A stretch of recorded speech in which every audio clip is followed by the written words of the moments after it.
Hello friends, welcome to पाठशाला with Hitesh Kumar. आज है 17 मई और 17 मई से जितने भी करंट अफेयर्स बनेंगी वो हम आज की वीडियो में चर्चा करेंगे। इस वीडियो का पीडीएफ आपको यूट्यूब चैनल के डिस्क्रिप्शन में मिल जाएगा, आप लोग वहां से डाउनलोड कर सकते हैं। तो चलिए शुरू करते हैं आज की यानी कि 17 मई की कुछ महत्वपूर्ण करंट अफेयर्स। सबसे पहला क्वेश्चन, गोल कार्यक्रम का शुभारंभ किया गया है। गोल GOAL गोल कार्यक्रम का शुभारंभ किया गया है, लेकिन ये किसके द्वारा किया गया है? ये किया गया है अर्जुन मुंडा के द्वारा। अब अर्जुन मुंडा जो है वो भारत में केंद्रीय जनजातीय कार्य मंत्री हैं। तो गोल कार्यक्रम का शुभारंभ केंद्रीय जनजातीय कार्य मंत्री अर्जुन मुंडा द्वारा किया गया है। इसका मुख्य उद्देश्य क्या है? तो इसका मुख्य उद्देश्य है कि डिजिटल मोड के माध्यम से जो आदिवासी युवा है उन युवाओं को सलाह देना और उनके अंदर छिपी प्रतिभाओं की खोज करना ही गोल कार्यक्रम का मुख्य उद्देश्य है। ये कार्यक्रम जनजातीय कार्य मंत्रालय की फेसबुक के साथ संयुक्त पहल है, अर्थात कि जनजातीय कार्य मंत्रालय और फेसबुक दोनों ने मिलकर के इस कार्यक्रम को शुरू किया है। अब देखिए, हमने यहां पर पढ़ा है गोल GOAL। अब इस गोल की फुल फॉर्म क्या है? गोल की फुल फॉर्म है going online as leaders. Going online as leaders जो है वो गोल की फुल फॉर्म है। तो ये जानकारी हमें इस पहले क्वेश्चन से मिलती है।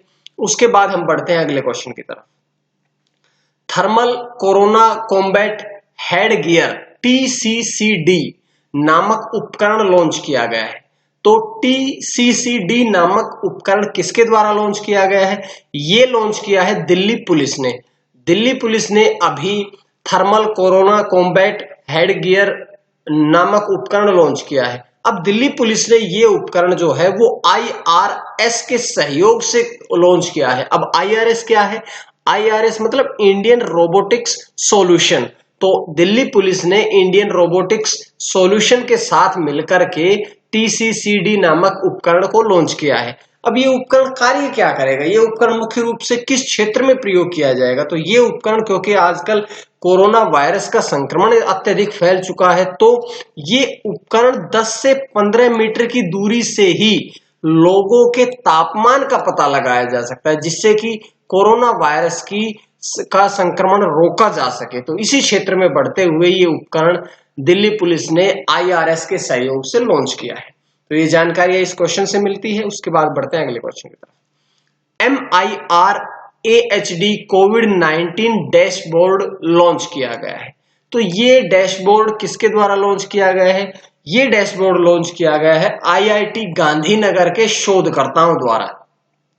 IIT गांधीनगर के शोधकर्ताओं ने MIRAHD कोविड-19 डैशबोर्ड लॉन्च किया है। अब ये एक इंटरैक्टिव डैशबोर्ड कोरोना वायरस के अनुसार टेस्टिंग की योजना बना सकेगा, प्रशासन, अस्पताल और लोगों की सहायता करने में सक्षम रहेगा, क्योंकि कोरोना वायरस की लगातार अत्यधिक टेस्टिंग करनी आवश्यक है, क्योंकि तभी हमें पता लगता है कि भाई कौन व्यक्ति कोरोना पॉजिटिव है, किस व्यक्ति में कोरोना संक्रमण फैल चुका है, किन में नहीं है।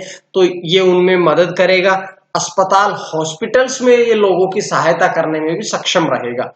तो ये IIT गांधीनगर के शोधकर्ताओं ने शुरू किया है। तो हम IIT गांधीनगर के बारे में पढ़ते हैं। IIT अर्थात इंडियन इंस्टीट्यूट ऑफ टेक्नोलॉजी, ये गांधीनगर के बारे में बात करते हैं। तो IIT गांधीनगर की स्थापना कब हुई थी? सन 2008 में। वर्तमान में इसके डायरेक्टर का नाम क्या है? तो इस वर्तमान में इसके डायरेक्टर का नाम है प्रोफेसर सुधीर के जैन। इसकी लोकेशन गांधीनगर गुजरात में है। और एक बात IIT गांधीनगर की एक खास बात है कि अभी, खास बात नहीं बल्कि ये समझिएगा कि वर्तमान में IIT गांधीनगर के चेयरमैन का पद वैकेंट है। ये बात आप लोग ध्यान रखिएगा। जैसे ही कोई नियुक्त होगा तो हम अपने वीडियोस के माध्यम से आप लोगों तक उसकी जानकारी प्रदान करेंगे। तो उसके बाद हम बढ़ते हैं अगले क्वेश्चन की तरफ।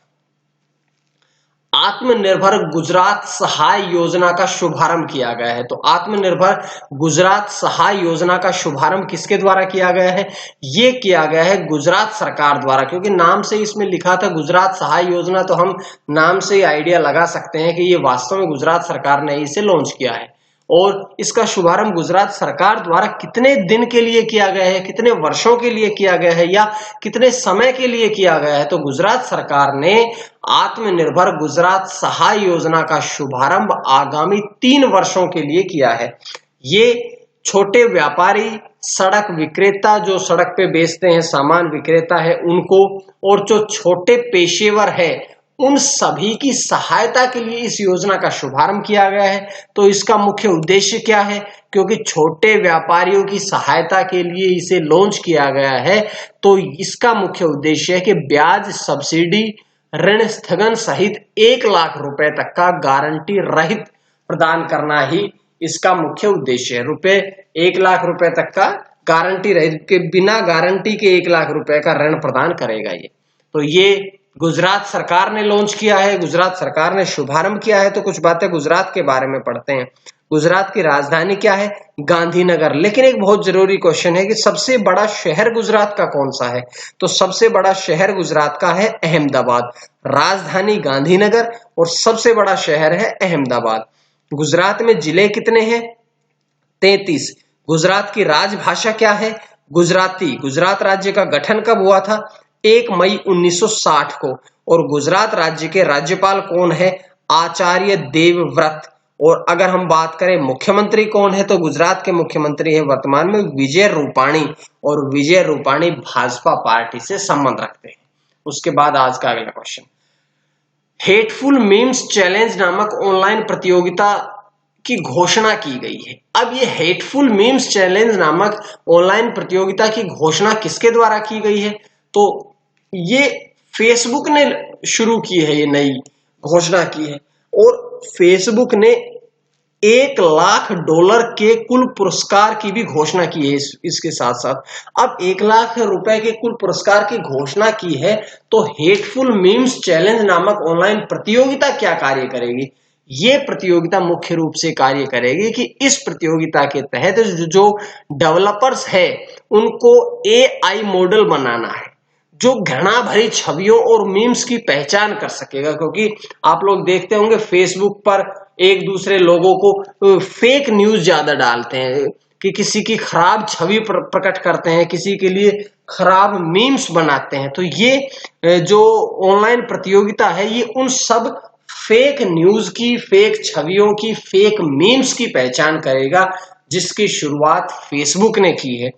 तो फेसबुक क्या है? फेसबुक एक सोशल मीडिया का सामाजिक नेटवर्किंग सेवा है। इसके माध्यम से हम लोगों से जुड़ पाते हैं। फेसबुक नाम ये कंपनी जो है ये 2004 में इसकी स्थापना की गई थी। किसके द्वारा की गई थी?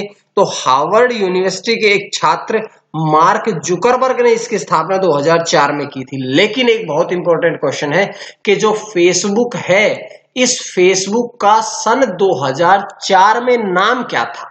तो फेसबुक का 2004 में यानी कि इसकी शुरुआती समय में इसका नाम था द फेसबुक। लेकिन अगले ही वर्ष 2005 में इसका नाम द फेसबुक से बदल के कुल फेसबुक कर दिया गया था। तो ये बात आप लोग जरूर याद रखिएगा।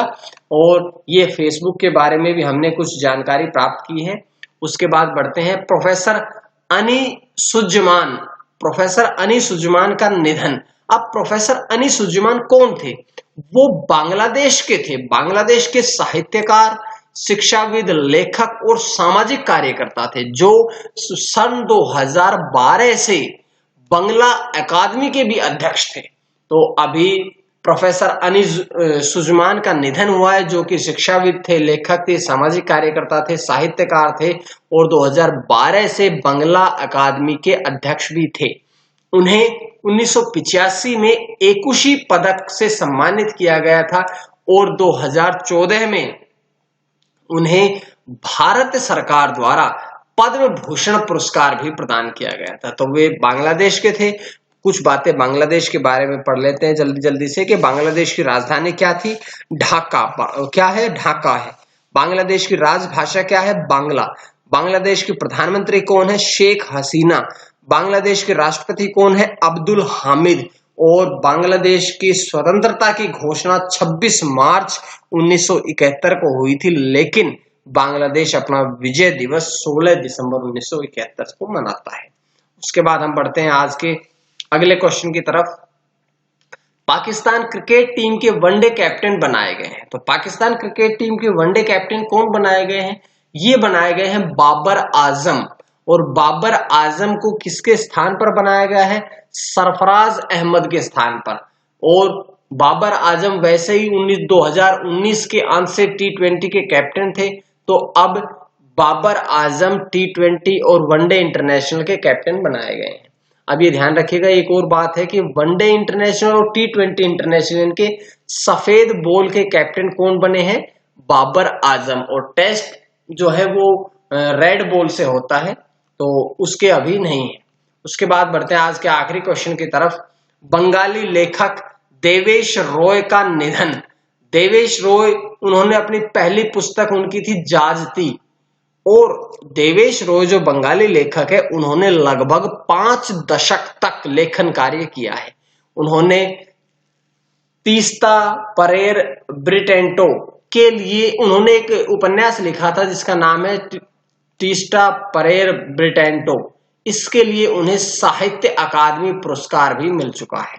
तो साहित्य अकादमी पुरस्कार मिल चुका है। तो कुछ बातें साहित्य अकादमी पुरस्कार के बारे में कि यह प्रतिवर्ष भारत द्वारा प्रदान किया जाता है, जो कि सर्वोत्कृष्ट साहित्यिक कृति को प्रदान किया जाता है। 24 भाषाओं में प्रदान किया जाता है और पहला साहित्य अकादमी पुरस्कार 1955 में प्रदान किया गया था।